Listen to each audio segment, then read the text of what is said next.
'Tis the season to shine with H&M. Discover the holiday collection and find fashionable pieces for your wardrobe or for under the tree. Get inspired and dazzle with this year's glam. From tuxedo styles, bow detailed pieces, impressive prints, and more. From unforgettable looks to unforgettable gifts. With fashion finds to home decor, find it all at H&M. Treat your loved ones and yourself this season. Shop in-store or at hm.com.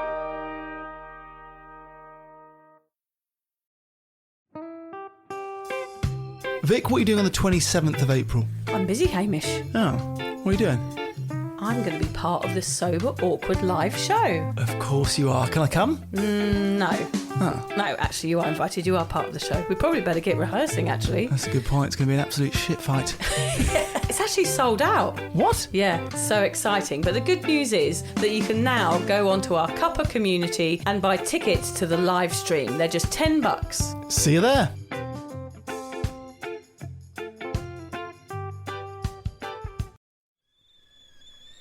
The kettle's boiled, Vic.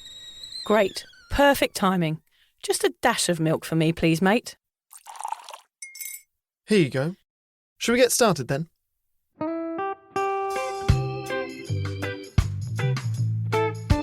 Have you ever woken up on a Sunday morning and said, I'm never drinking again, and then found yourself waving $50 at a barman by happy hour? Are you wondering why everyone else can stop at 1 while you head to a dodgy after-party with a weird bloke called Disco Dave? If so, it might be time to take a deeper look at your relationship with your reliable social crutch, alcohol.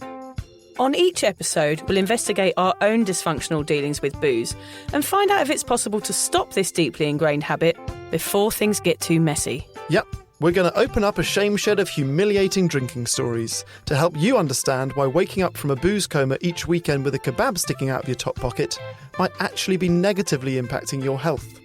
Hamish and I are here to delve into what it's like being sober, an unwanted warts and all look into why giving up those cheeky pints or putting down those mummy wines will make you feel happier, help your anxiety and mental health, and turn you into the most sparkly, authentic version of you.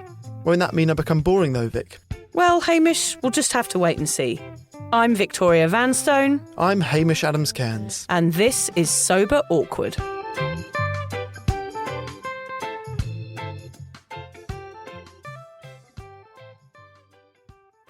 We're all going on a summer holiday. No more working for a week or two. I don't know. Oh. Yeah.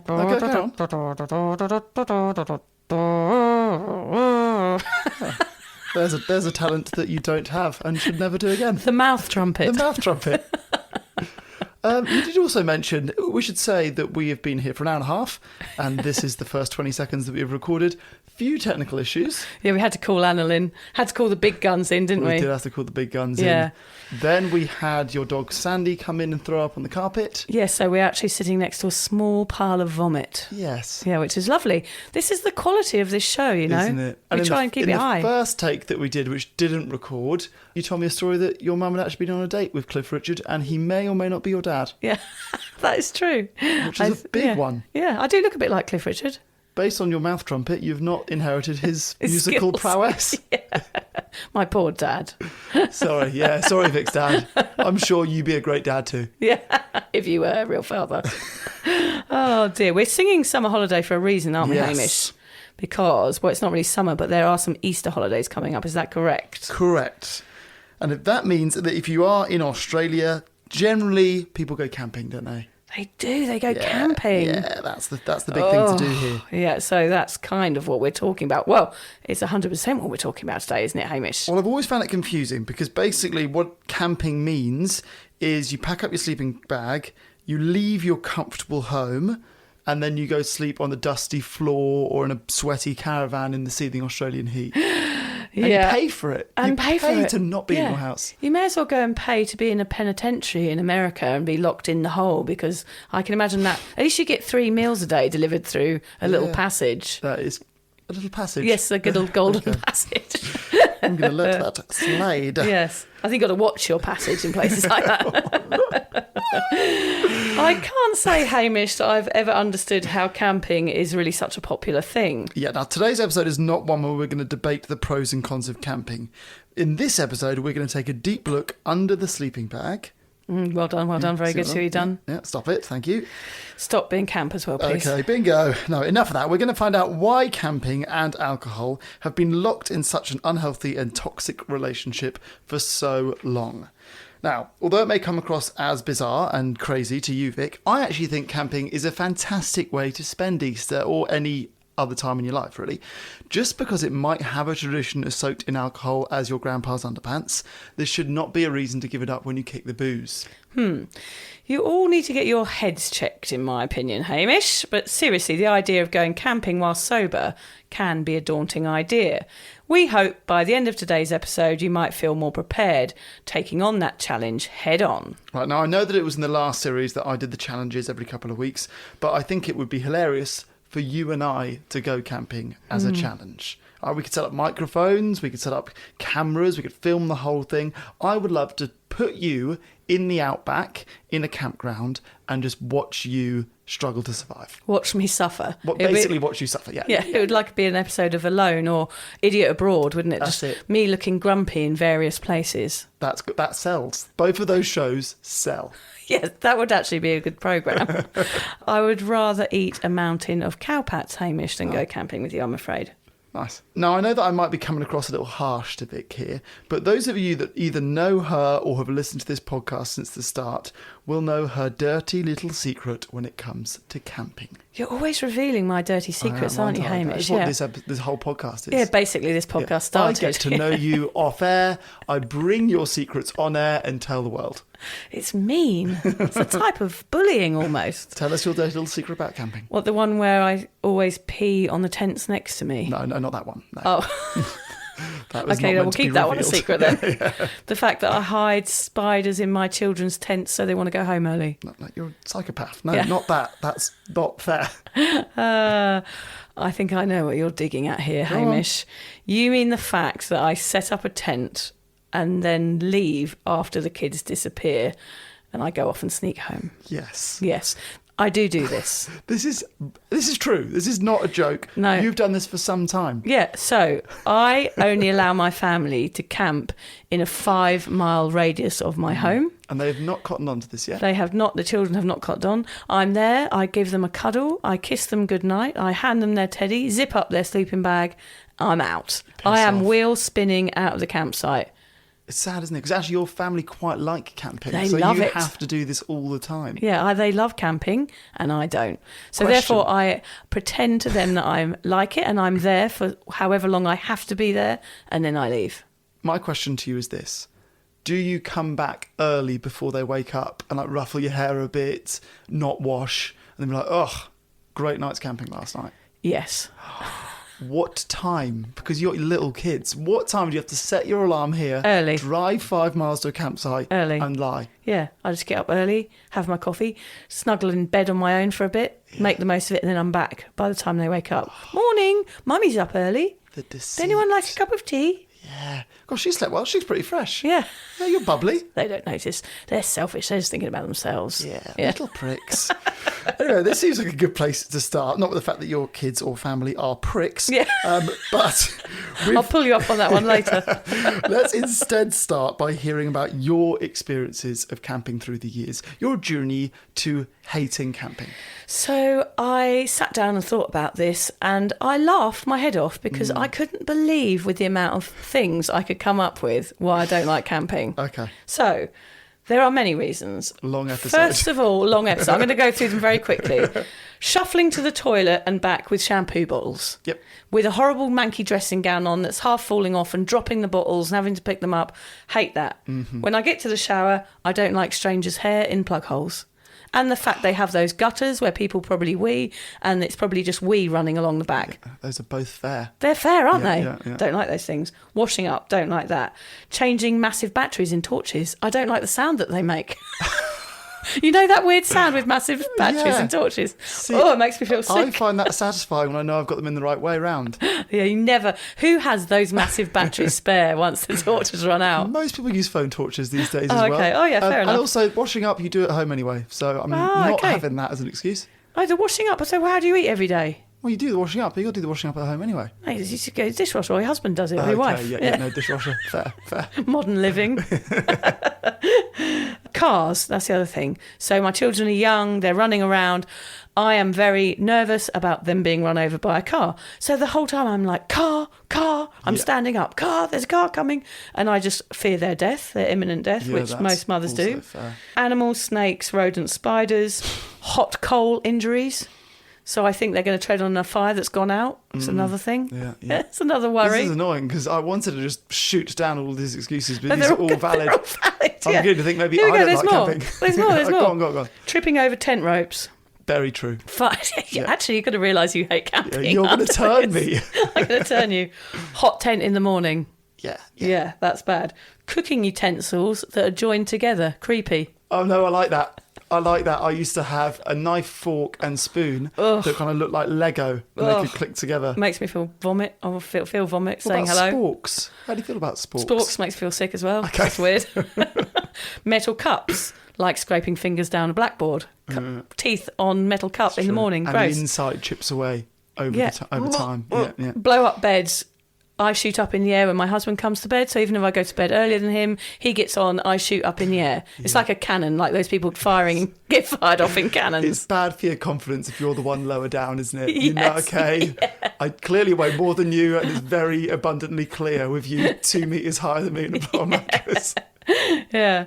Lack of sleep on the first night means I'm basically moody all weekend. Yep. You've never done that in years. When was the last time you actually slept in the tent? It was about 2 years ago. Yeah, so you sleep great at camping now. Yeah, So one's now dated. I do. Yeah.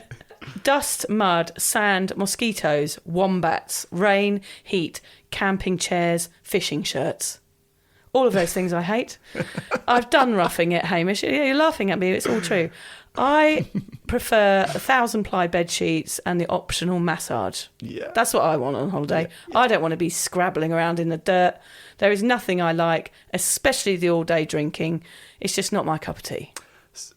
Firstly, great TED Talk. Yeah, thank you. Secondly, you pride yourself on being a traveller for years and years, 10 years of your life. Yeah.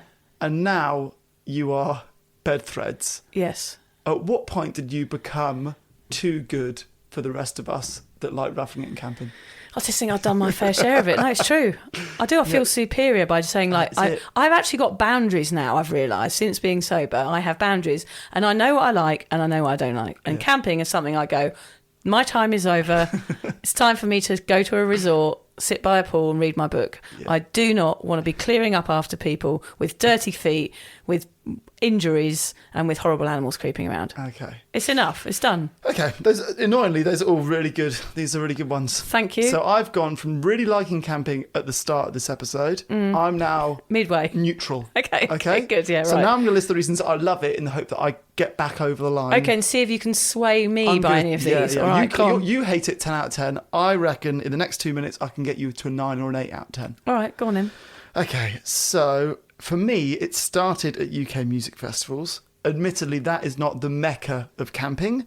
I mentioned on a story before on the podcast where the first time I did it was at Creamfields, where we had to leave a night early because people started lighting tents. Oh God, it's terrible. Yeah, you're not endearing me. No, right so there. it's a bad start. You just hate it 11 out of 10 now. But no, I guess for me, I really started camping in Africa. So it was 2009, and I travelled from Kenya to Cape Town over 2.5 months, and it was all camping. And I fell in love with it then, and I'll list you some reasons why. Okay, campfires. Mm-hmm. Always a good time. Cooking and cleaning up as a team. You know, there's a lot of sort of team stuff going on when you go camping together. Yeah. Everyone chipping in. I quite like that. Storytelling, stargazing, great stargazing. I believe, and this is not the norm, that you can make a tent incredibly snug. You do need the right kit. You need a good blow-up mattress. Maybe bring your own duvet from home. Mm-hmm. I found that quite good recently. Bring your own pillow from home. Crucial. I spent 2.5 months camping with one of those neck pillows from a flight, and then I put my t-shirts in the middle. Okay, so you created, if you want, to make it whole. Yep. Not great. It was sometimes scary, that trip, because we would literally camp in the middle of a national park. Wow. So you go, oh, there's a lion, oh, there's a hippo, and then they'd stop the car and go, right, everyone out. And we had a girl, an Aussie girl actually, on that trip with us, who is a sleep screamer. Oh, never heard of that. I know, nor had I. So you're sleeping on edge because you're in the middle of a national park. And then she's screaming. In the tent next to you, she starts screaming, yeah. So is she having a nightmare? I don't know exactly. It's just a thing. It's a thing. So Never no one heard of wanted to that. share a tent with her. Her sister had to. But Well, did she do it every time she saw your face? Yeah, that was it. Yeah, Oh, she was scrolling through photos of me. Yeah. So there's some good things, some bad things. Interesting you named shampoo. I think if you're camping, and this will be a bit controversial, you never really own your shampoo. So I'm okay with using the shampoo that gets left in the shower, and then I will leave it for the next person. So I think there's quite a nice communal sharing idea about shampoos to save you carrying around shampoo. Okay, it's a good tip. I don't know if that's actually a rule. Maybe I'm just stealing people's shampoo. Yeah, I think you are. And now admitting to it. I did a lot of camping through northern Spain and into the south of France. Did like a cycling camping trip, and we would just sleep in fields and then pack up and go the next morning. That was Lovely. quite fun. That Yeah. actually does have a saying that I've learned. I camped across America. I drove the width of America twice. So from the east to the west, down the west coast and back to the east. And the phrase, I think it's the phrase, this might be well known or not, for wild camping is boondocking. Right. Boondocking is good because you don't pay. Okay. And you do it at wonderful places, in the middle of a field, on a beach. Quite fun. I noticed that these camping tales, like my good camping tales, which I will go into in a minute, they're before children. Okay, yeah, that's true. Yeah, that's a key feature here, I'd say. Well, Yeah. I've only done it once since children. Okay, so they're before children and they're with alcohol, which I think we'll discover a bit later on. Yeah. Okay, We'll so get into that. so any tent is cosy when you've drunk 2 bottles of wine. Okay, that's fair. Annoyingly, Yeah. that is fair. Because then, since moving here, I've done lots of it with Liz around New South Wales, Fraser Island, Tasmania, and then WA at Christmas was maybe the first time I've done it with kids, and definitely the most challenging, most stressful. Right, there we go. Luckily, I have a baby, so no like running around on bikes and scooters. Yeah. But the family we did it with, a lot of panic about cars. Yes, the cars. So cars is fair. I am going to stick with it. I want to do it with my family. I think it's a good thing to teach kids to like make your own fun and rough it. But I understand all your points, and my enthusiasm might wane as I have more shit camping experiences. Well, I think there's a bit of a difference between camping in a national park in Kenya than going down the road to some rough campsite Yeah. with loads of kids on scooters going around. Well, like what I've noticed- stargazing in the Serengeti Yeah. is a little bit different, isn't it? Yeah. Well, what I've noticed there, all of my good experiences are camping trips as a whole. Okay. Whereas you've gone nitty gritty, like the walk from the tent to the loo. Yes. We're holding. So I think maybe the nitty gritty is crap. Yes. But when you look back on the holiday as a whole, and it's sugar coated, you think it's a good time. Okay, yeah. Yeah. So I wonder if we put you into those experiences again, you'd be like, oh, fucking hell, I've got to carry my shampoo and like, Yeah. oh, okay, hot coals. But you remember it as with sort of joy because it's like the halcyon days of camping. I was also drunk for all of those, except for that last one. Okay, there we go. So we'll get into that. Yeah. All right, Hame. So we might not be able to agree on whether camping is fun or not, but we certainly can agree when it comes to the role alcohol plays in a camping weekend. Absolutely. I reckon if you ask a drinker what the most important things to bring camping would be, they'd say alcohol, tent, and a sleeping bag, probably in that order. Yep. And the esky full of grog, mate. Sure. Yeah, that was my Australian accent You right lived there. here for how long? Yeah. A lot of the selling points on camper vans here in Australia is to do with their fridge storage capacity or whether a large esky can fit into the boot of a car. The image of a set of campers in camping chairs with their eskies beside them is all you see on most campsites. And I remember, Hamish, when I had a camping chair, I had a double chair, which was like, I had to get the stuff right because I wanted to enjoy myself. And the bit I loved about my chair was that it had a slot for a wine glass. Yeah. It had a little stem holder. Yes, and I was like, oh, look at my camping chair. It's got a wine holder. That was the feature I was after. I've seen the ones where you zip a bit of the arm and it's got almost like a cold bag inside in it. yeah. So you could keep an unopened beer in there and it'd keep cool. Right, so that's kind of exactly what we're looking at Yeah, here, isn't it? It's yeah. like even everything to do with camping is designed to keep your drinks cold and for you to be able to drink alcohol. You said that It's your bonkers. camping chairs what you hated about camping, but you had a pretty good one. I did have a good one. Well, I was drinking at the time, so anything was good then. Yeah, true. Yeah, it was like, well, it doesn't matter because I'm going to be drunk anyway, so I'm going to drink away all of the things listed above. Yeah. Despite it weighing a ton to carry booze into the middle of a field in the middle of nowhere, very little will stop a camper from bringing alcohol along with them. And let's face it, alcohol's the tip of the iceberg. People get high when they go camping. This was a bit of a surprise to you. Yeah. Maybe I'm just operating in the wrong circles. Yep. But A lot of people smoke weed at campsites. A lot of people will bring hallucinogenics as well. I'm surprised by that. I've never heard of that, Hamish. I'm surprised that people do that on campsites, but I guess people do everything everywhere at certain points, don't they? I would obviously argue that camping is so crap that people feel the need to get off their heads to just get through it, but I'm not completely unbiased. It does seem strange that given the fact that going camping is very much about immersing yourself in nature, that we all bring a little man-made toxin to somehow add to this experience. Yeah, and somehow it's that same thing that we discuss a lot, Hamish, isn't it? About making an experience more enjoyable, which is what we're always trying to do with alcohol, is to top up our personalities and make each experience more enjoyable than it is. And the question is, why do we do that as a human race? Of course. Yeah. So we've come up with some reasons why, haven't we? Why we use booze when camping. Do you want to get us off with the first one? Yeah, so boredom, of course. There is nothing to do, so might as well fill the day with drinking. So I would argue there's actually loads to do camping, but people are generally lazy, particularly when they're on holiday. So just sitting and drinking is easier than like creating games or running around the campsite meeting people. So we just go, sweet, in the shade, sit down, get going with the booze. And I suppose that's a form of relaxation. People go, well, I want to go on holiday, I want to relax. And something I notice here in Australia is the guys, they get their chairs out, their camping chairs like the ones I discussed, sit them on the edge of the water, have their feet in with all their mates and start cracking open the beers at 9 a.m. True. Actually, I reckon I probably did camp chair down and start drinking before the tent. Like the tent is going to take some time and a bit of stress. Need some breaks. So let's just at least do it sober, and then it gets later and later, and then you're doing it in the dark. Yeah.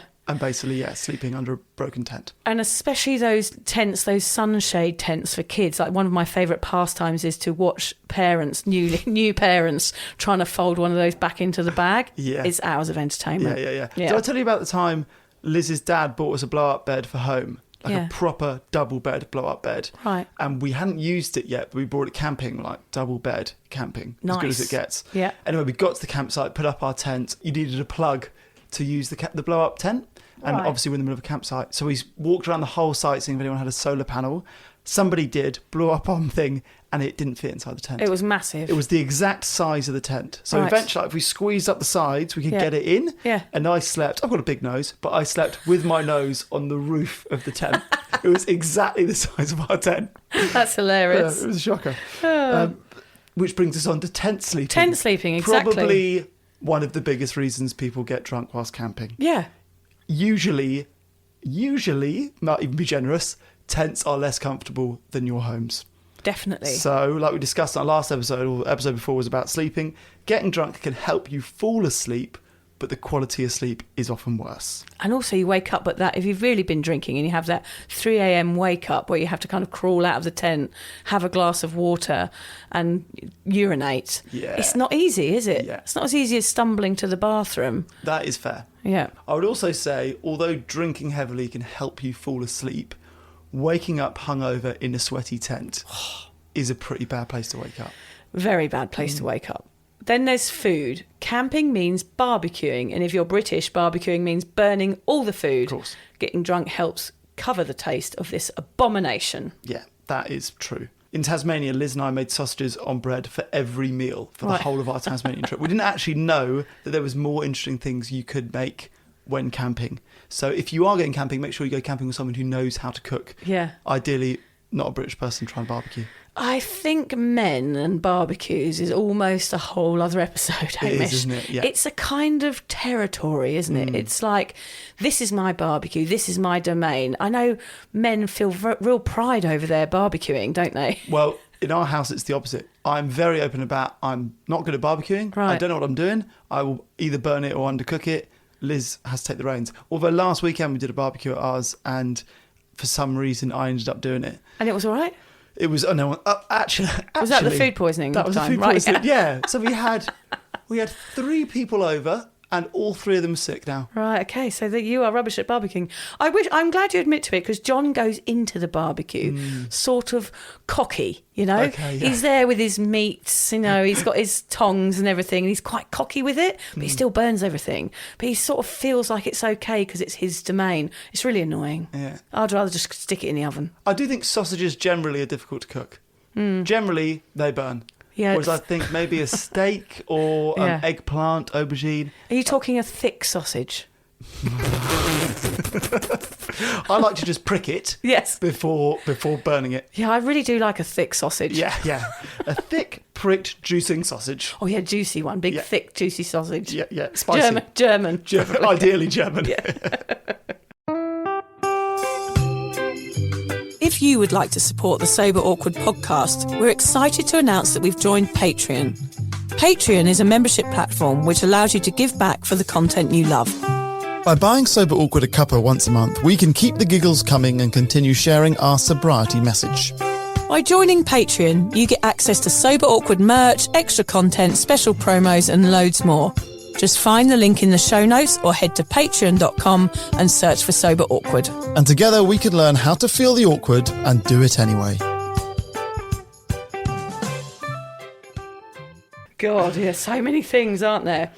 Intense, pun intended, family time. Similar to Christmas, sitting around, filling time, playing card games and trying to keep the kids from eating worms and doing what the hell they do. One of the things my kids do was pick at a wombat that had been run over. Oh. Yeah, all these kids were standing around. It had only just been killed and they're, look at the dead wombat, look at the dead wombat. Yeah. What? Did I say wombat? It was you said wombat. Yeah, it wasn't a wombat. It was one of those things that lives in trees, fluffy thing. Bird? No, not a koala. Didn't have wings, didn't have a beak. Fluffy thing. A bat? No. Can't fly. It's got a long tail. They have a lot of them in Australia. Oh, yeah, like a big lizard. Possum. Oh, possum. Yes, dead possum, yeah. Picking at its bones and stuff. Yeah, that's and then grim. It's gross. They're gross when they go camping. That's They're worse than ever. The Jeffrey Dahmer show. Yeah, it is, yeah. Let's not get into Sick, that. Yeah, it can be stressful. It's really stressful. I understand that. And actually putting up and putting down tents, particularly in Australia, where it's either sunny and too hot, or when it rains here, it really, really rains, and it's miserable putting up or putting down a tent. Actually, you've hit a point there, which I didn't mention earlier, Hamish, is that the risk of camping in the weather's bad, it's too high. So you book something weeks ahead in advance, book your spot, and then the weekend comes along, it rains all weekend, it's a total disaster. Yeah, okay, I think you need to go from tent camping to camper van camping. I think you need to make the transition. I could tell you about the time I went through New Zealand in a VW camper van. It was like being in a coffin for 2 weeks. We were all shoved in the back like sardines. It was awful. Okay. Yeah. No one's going to listen to this episode and want to book a camping trip. No, don't do it. That's my advice. No. Cute hostels on nice, you know what I mean. All inclusive. Yeah. 5-star resorts. Yeah, with chefs. Yeah. Okay. The final reason that people drink a lot when camping is tradition. It is what is done. It is what is seen on plenty of ads on booze. We talk a lot about ads on TV. A lot of booze ads, this might just be in Australia, are at campsites, aren't they? Yeah. Sunset, in a camp chair, cracking a beer. Yes, come on, mate. We're going camping. This is like BCF. Come on, mate. We're going for a beer, mate. Come on, matey. That's it. Australian. I've lived here 5. You've lived here 20 We're not good at our years. Australian accents. We do apologise. Come on, mate, crack up in a beer and join me on the surf, mate. That's quite good. When you went camping in your drinking years, how large a part did the booze play in those trips? The last really boozy holiday I had was a camping trip to Perth when George was a little baby. Yeah. He was probably 1.5. We went down the west coast and I bought a posh bottle of wine every single day, and it was my thing on that holiday. John got some beers, I got a bottle of wine. When George went to bed, we would sit on our camp chairs and drink them. Yeah. And we did it every night. And I sort of disguised it as, this is my camping thing that I do. And this is what I do every single night. And I necked a whole bottle of wine every single night on that holiday. I look back now and I can't believe that I did that. And me and John were in charge of a baby. And, I didn't think of it as being abnormal. I thought, well, everyone else is doing it. Everyone at the campsite was doing it. So therefore I did too. Western Australia is dangerous to go camping, like I learned at Christmas, in that all the campsites and the whole of WA is amazing wine country. Of course, so it's difficult to drive from one campsite to another without going past a vineyard. Like it's very tempting for people that drink, and very annoying for people that don't, all of that sort of culture. I realise now that I had anxiety each day of that holiday because I drank a whole bottle of wine, and then by 5 p.m. I was ready to drink away that anxiety. So it was like this vicious circle. I look back at that now and can see it, but of course at the time I thought it was perfectly normal.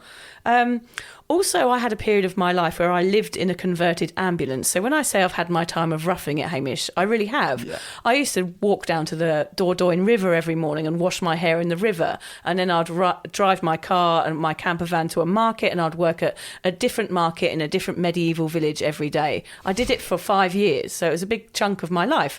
And I lived in this old converted ambulance. It was an amazing time. And I used to open the back out of it, and, I'd be over a lavender field. It was really beautiful, and it had its highlights. But the beer and wine, of course, in France, are really, really cheap. And there was loads of duff parties in farmers' fields. It was like a real techno scene. All my French mates were all into kind of like, going to parties every weekend. And I just went with the flow. I just joined in. But a lot of my time living in France was spent inebriated because that's what everyone else was doing. I did so much drinking during that time.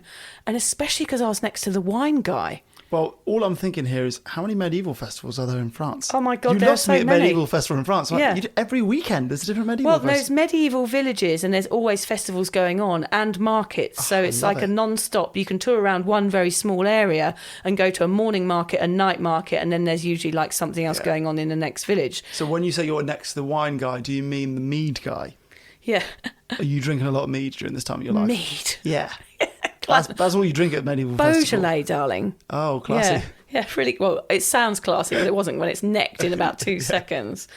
There was one situation I remember. I went to a party with all of my French friends, and I got really, really drunk, and I can't remember anything, and no one ever treated me the same again. Okay, something went down. I have no idea to this day what happened, but everybody looked at me very strangely from that day forward. If you are listening to this podcast and you were at that party, for our French listeners, do not email. You've got to email. No. You've got to do not email. Send in a voice note. I do not want to know what I did. Yeah. I want to hear. It might land on my email. Send it to me directly, not to our joint one. So that was a big French camping time. So a lot of alcohol was drunk. There was a time I rode a camel into the Sahara and slept in a Bedouin's tent. Yes. Drank a lot. Was very strange experience because it was quite scary because it was just in the middle of nowhere. There were camels. There was drumming. I went into some sort of trance. Where were you on your way to though? I was in Morocco. Okay. Yeah. So you just went into the desert, one night camping, came back. Yep. Pointless. Yeah, I was with a horrible boyfriend who got bitten by a dog and had to go and get a rabies injection, which I was quite happy about. I'm glad to hear. May he rest in peace. Funny enough, Hamish, the times that I remember as a child before drinking was involved were camping holidays to France with my family. They are my fondest memories as a kid. Yeah. So before drinking, I did actually have some enjoyable camping periods. Camping for me always involved alcohol since then, whether it was afternoon beers, sunset wines, or late night hard liquor, which you always get into, don't you? Yeah. Camping was just another drinking environment for me. Carte blanche to get twisted. Interesting. We actually should have done this episode with children, because a child's experience of camping is very different to an adult's experience. So Unless different. you're sober, pretty much everyone's drinking at a campsite. Yeah. The percentage of people drinking at the campsite must be through the roof if they are adult age. But everybody. No kids do. So what are kids' stories like? The kids are just loving it. Yeah. They're just loving life. They're just loving everything about camping, aren't they? It's so strange that it changes for us, and then that joy is sucked out and we just sit in a chair drinking all day. It's annoying. Yeah. Did you spend many nights camping off your rocker, Hame? I was going to bring in the diary that I wrote during my gap year to tell you some stories about, being drunk camping, but all the stories are quite dull. I don't remember a lot of what I've written in that diary. I think I said on a previous podcast. So I was definitely been drunk almost every night I've been camping, for sure, until recently. This has made me laugh. I've written here, coming to in a puddle at Glastonbury on day 2 of 5, but I've read that as coming into a puddle. Ah. I've never come into a puddle. Oh. I have come to in a puddle at Glastonbury. So the second morning, so I got there on Wednesday because I was working there, and I woke up on Thursday. Literally, there is water in my tent. Oh, no. And I've got to be there till Sunday. God. So that's not a good time. But you survived because of alcohol. Yeah, definitely. Yeah, I managed to sleep throughout all of those nights. Not a lot of hours, but in a puddle. I think it leads to a lot of poor decision making. There's a lot. We'll talk more about the dangers in a second, but I've had some near misses. For example, one of those boondocking nights we did when we went across America, we stepped on a beach. We didn't check the tide. We got away with it, but we could easily have been swept away. Our car was parked. The car could have gone in the ocean. Yeah. So I made some bad decisions. I guess, yeah, when I asked myself why I drunk every time, it would be a combination of all the reasons we've just talked about and the fact that I never saw anyone not drinking whilst camping. Yeah. You know, it seemed to add fuel to like the deep, poignant conversations you could have when you're stargazing or the stories. Fuel to the campfire. Fuel to the campfire. We'll get into that. Yeah. But, you know, it seemed like if we're all a little bit off our rocker, then the songs that you sing around a campfire or the stories you tell are all better, which is not obviously true. It's funny, it's like that kerfuddled brain. You just want to be round that campfire. Everyone's having fun. Everyone's having a few beers. You just imagine that ambience inside your brain. It seems to make it okay. Yeah. But I'm sure that experience would be much nicer if you were sober and just absorbing that experience rather than flushing it out. Absolutely.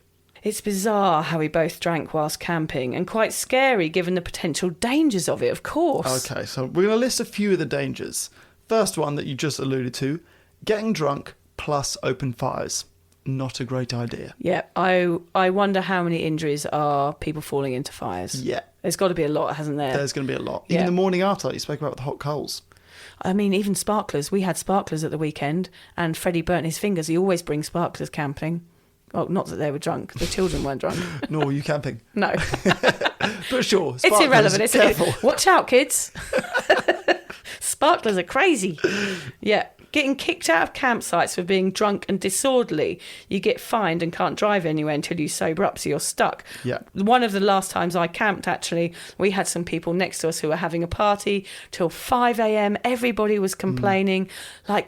Also, you don't really think about others when you're like that. There's probably families there who don't drink, and then you're part of this party, this rowdy shenanigans that's going on. It's very annoying for everybody else. Yeah, it's interesting how quickly we forget that you can hear everything through a tent. Yeah, so true. A lot of sex that you hear. Yeah. A lot of people's whispered conversations that Yeah. travel across a campsite. Yeah. We forget, you Children can hear. crying, all those sorts of things. Yeah, lovely stuff. Drink driving the day you leave. That's a big danger. People tend to check Huge out danger. in the afternoon, and really you wake up and drink camping quite often. Yeah. So the rules of like wait until midday are skew if when you're camping. Yeah. So people drink driving that day they leave quite often, I reckon. Yep, and how it affects our sleep. Like that weekend, we probably haven't had enough sleep. We're going to be grumpy. We're going to have low, what's the word? We're not going to be great at work for that week. It has so many repercussions, doesn't it? And the last one I want to mention is you get drunk, you're camping, and you decide to either go for a late night swim or you just decide to explore the wild, go for a little walk off into the bush. Never going to come back sometimes. Nah, a lot of trouble with those two. Yeah, gosh, it's scary, isn't it? To think about all the things we've done under the influence in cities, for example, like getting run over by a bus or like, all the awful things people do, like falling downstairs or falling off balconies. It's a different ball game in the outback here, isn't it? Yeah. There's all sorts of horrible things that can get you at night, and animals and traps and sparklers, yeah. God, it's a crazy world out there. It's a jungle. It's a jungle, Hamish. For those of you listening to this who are a touch apprehensive about going camping while sober, you might be thinking, what can I do to prepare myself for the trip? Well, guess what, Hamish? There's plenty. There's plenty. There is plenty. It's going to be okay. I'm not going to talk you around to it in the next 2 minutes. Talk me into it. So first and foremost, and we always say this, and I know it's a little bit dull to say, but it is true, don't go until you feel confident enough in your sobriety, because you will come face to face with booze, maybe even drugs, so make sure you're in a place where this will not be a trigger for you. Yeah, I would say camping, when I have done it sober, I have, tried to enjoy myself, but I'm one of those very annoying people that's very aware of people drinking around me, because I'm sort of assessing it. I'm interested in it, and I'm sat there while everyone else is enjoying themselves and sitting having a beer. I'm thinking, oh my God, are you having another one already? Yeah. I'm watching them traipse back and forth to the esky and thinking, come on, just enjoy the day. It's a lovely day. The kids are playing in the water, the sun's out, just enjoy it. So I get this real oh, come on, stop that. It's annoying. So you need to find a group of sober friends to go with. Yeah. Or join me. That's it, come with us. Yeah, come with us and be annoyed about everything. Yeah. Yeah. I also thought even better challenge would be going camping by yourself. If you think all my friends drink and I don't want to go camping with drinkers, but I don't know any non-drinkers and don't have a sober community of friends, imagine going camping by yourself. That'd be quite interesting. Well, you could send me into the That's Canadian better. outback to Vancouver Island. Yes. Set me up. I'll have 10 items that I'm allowed to bring. Lint balls, obviously. Without doubt. Pocket knife. Yeah. See what happens, Hamish. That would be interesting TV. I would be on a stretcher on the way out within day 2. Yeah. Howling at the moon on my own, naked. Yeah. Make yourself in charge of the food or the music or the games. Having jobs, Hame. That's so good. True. I tried and failed to do this at Christmas, but don't use me as an example. You guys are probably better than me. But yeah, no one wanted my cooking. Which is fair. Given it your history. It. Yeah. And non-alcoholic drinks, of course, Hamish. That's a good one. Be prepared with those. Absolutely. Fill the day. Okay, here are some things that you can do that are more interesting than sitting getting pissed. Okay, it's like your version of TripAdvisor, this, is it? I'm not claiming that I've done all of these. But Hamish's top 10. Hamish's top 10. I don't know if there's 10, but I'm going to count just make them. it work. Number 1. Bushwalks. Yep. Exploring. Swimming. Beach cricket or other beach games are available. Reading. Building the campfire. Was that 6? That'll do. Top 6. There's actually loads you could do camping. Even like creating games with kids. They're better at this than adults now. So there's plenty to do. Bring a camera or binoculars. Now, wait. I've got a few questions about this one. Yeah. So, bring a camera, of course. Yes, bring a camera. I know you're not really into bird watching or anything. So, what are the binoculars for? So I Googled like best things to do camping, and this was bring a camera or binoculars. We try and fight the idea that sobriety is boring, and I'm not saying that bird watching is boring. No. But I guess bring binoculars is either bird watching or perving. Oh, perving, yes. Yeah. I thought that's what it was for, because I know you're not that interested in things with wings and beaks. No, I'm much more interested in perving. Yeah. Well, that's lovely, Hamish. It's one of my new sober hobbies. Yeah. Excellent. Well, perhaps maybe keep that to yourself in case you get arrested. Yeah. So, and if anybody sees someone hiding when they go camping in April, and they see someone looking over a fence, with an exciting snake poking between their legs, it's not a red-bellied black. Oh dear. Yes. Camping is about spending time with friends and family in nature. It's not about getting drunk. So just reinforce that when you go out for your first sober camping trip. Yes, and sober people, we know that. We know that we can have fun. If you've been sober for a few months now, this is time to test yourself, the camping trip, because it's huge and it might feel like something you've never done before. But as we said on our Out of the Comfort Zone, this is the only way you build up your confidence, is by facing the things that you have never done before. And if that is camping sober, then so be it. That's it. We talked about in the past that sense of accomplishment you get in doing something for the first time that you never would have done sober before. Yeah.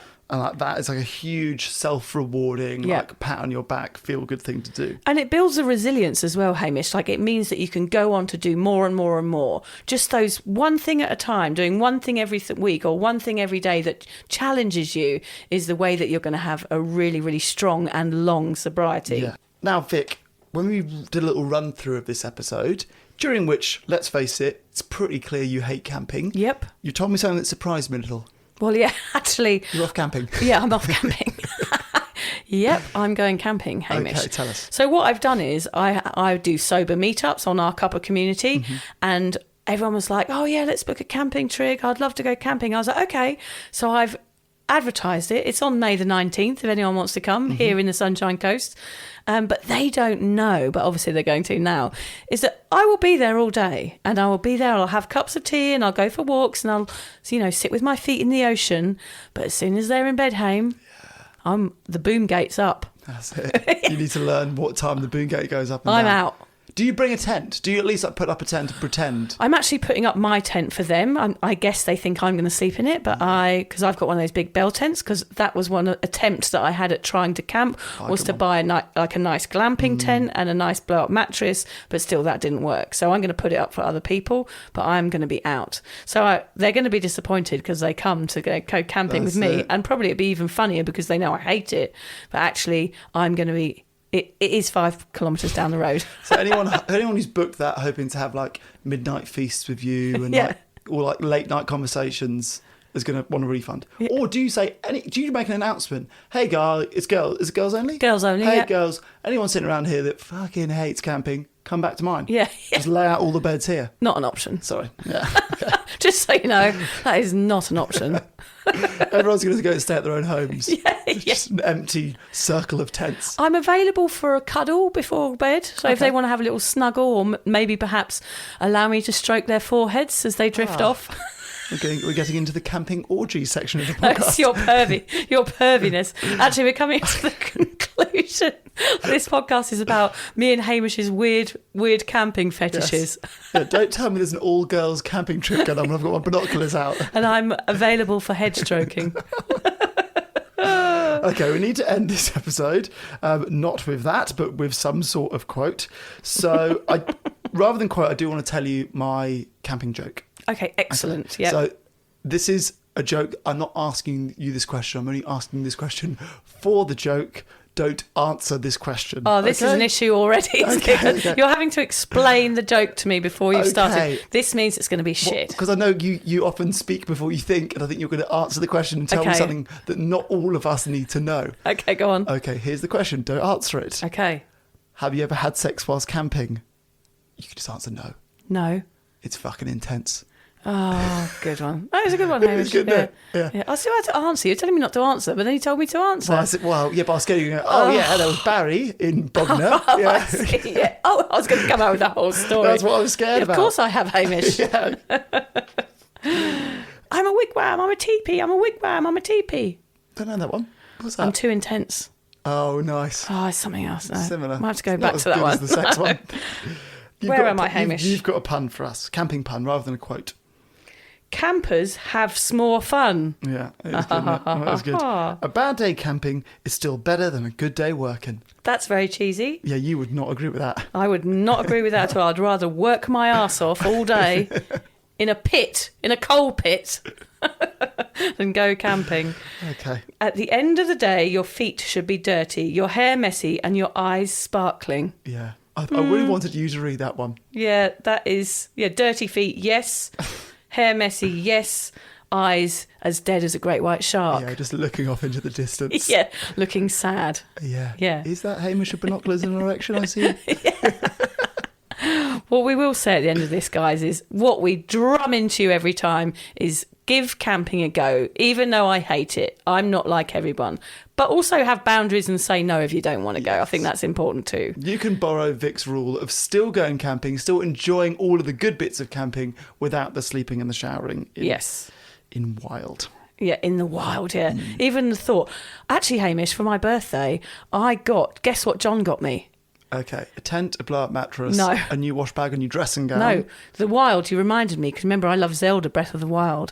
He pre-ordered the new Zelda game for me, which comes out in May. That was my birthday present. Oh my God. I was like, yes! And a deep fat fryer, which I'm not happy about. Yeah. He may as well buy me a broom. Well, your children was like, yeah, so get the new Zelda. Not playing with you guys. Yeah, it's not for This is you, you mine. lot. George was like, that's for you and me. I was like, no. You're not having the controller, mate. This is mine. If I'd said to the 20-year-old you in your 40s, you're going to get Zelda as a birthday present. I just thought you were mad. I was like, what's wrong with me? Sober, you see. Zelda and medieval festivals. Yeah, LARPing. Painting a picture, isn't it? Yeah, LARPing. Maybe that's your birthday present next year. And Scrabble. Instead of going camping for your birthday next year or the next couple meet up, we all go LARPing. Well, there's a festival. There is a festival in Brisbane that happens where you all dress up in like medieval gear and everyone's dressed as Zelda. We're doing it. I'm in. Okay, for that. right, that's it. We're doing it. Next challenge. Thanks for listening, everybody. And go camping, really do. I'm sure it'll be fine. If you're questioning your relationship with booze, you're struggling to moderate, or your hangovers are causing anxiety, it might be time to reach out for some support. Yeah, just talk to a mate about how you're feeling, contact a local doctor, find an AA or sobriety group. Vic's got one. Yeah, just head to www.cuppa.community. Remember, if you're questioning yourself, it might be time to seek support. Even though this journey can be awkward, it is definitely worth it. And if you've enjoyed the Sober Awkward podcast, don't forget to review it, rate it, and share it with your mates. They have to share it with their mates? Yeah, of course they do. I'm not doing this for nothing, Hamish. Bloody hell. How do they share it?